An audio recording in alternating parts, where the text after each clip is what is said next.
उसने कहा कौन मत से हैं आप? हमको कैसा लग रहा है? कहा आप कबीरपंथी हैं। हम कहें सही है। इसलिए कहा कि गायत्री मत से जो आए हैं, गायत्री मत से जन्म से लेकर के अभी तक हम जंगल में पड़े हैं।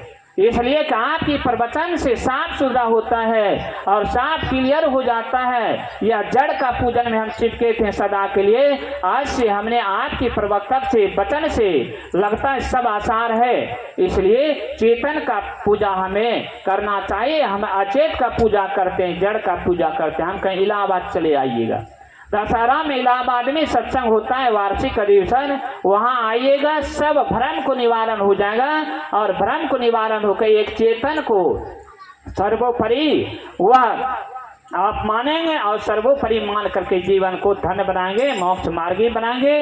इसलिए कहता है संसार में अनंत प्रकार से वह मानव और देव ऋषि संतों ने समझाते हैं। संत ने समझा करके जहाँ आश्रम बनते हैं वह कील होता है। इसलिए आश्रम को कोई खिलाफ करे, मठ का कोई खिलाफ करे, अगर खिलाफ करता है तो उसे जो है भूल है।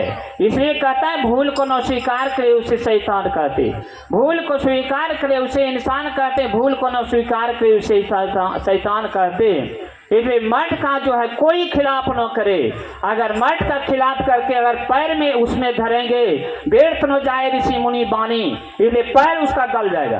अगर मठ का खिलाफ करेगा तो पैर उसका गल सकता है। इसलिए मठ जो है कहता है सबको एक में नहीं सामना है। और आश्रम जो है, आश्रम है वह कबीर साहब का कील है, इसलिए सभी संतों का कील है। इसलिए आश्रम का बखान करना, मठ का बखान करना ये भूल है।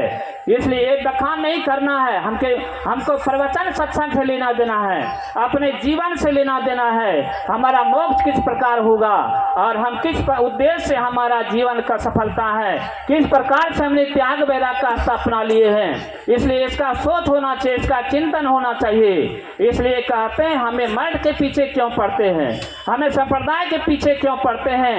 हमें जो है सब संप्रदाय में अच्छा है, कोई बुरे नहीं है।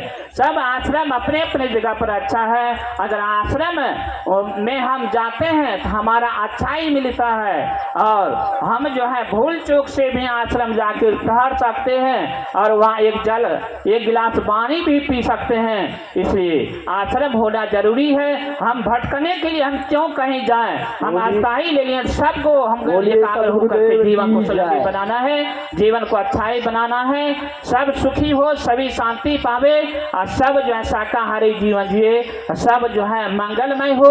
यह सत्संग जो है भरपूर आनंद ले लें और आनंद लेना चाहिए। इंद्रदेव साहब जो हैं यह सालों सालों का भांति हम सुनते हैं कि सत्संग हुआ करता है, बड़ा भावुक हृदय है। और इनके बेटा और पुतों को भी संस्कार पढ़ना चाहिए, शाकाहारी होना चाहिए, सत्संग में बैठना चाहिए, सत्संग में आरती सभी संतों को उतारना चाहिए। सभी बेटा का कर्तव्य बनता है, सभी पुतों का कर्तव्य बनता है, सभी पोता नाती सबको कर्तव्य बनता है। इसलिए आकर के अपना संस्कार को ऊंचा करें और संस्कारवान हो और अपना ऊंचा श्रेणी का जीवन को सुलंबी बनाए, तो सुलंबी बना करके जीवन को धन्य बनाए।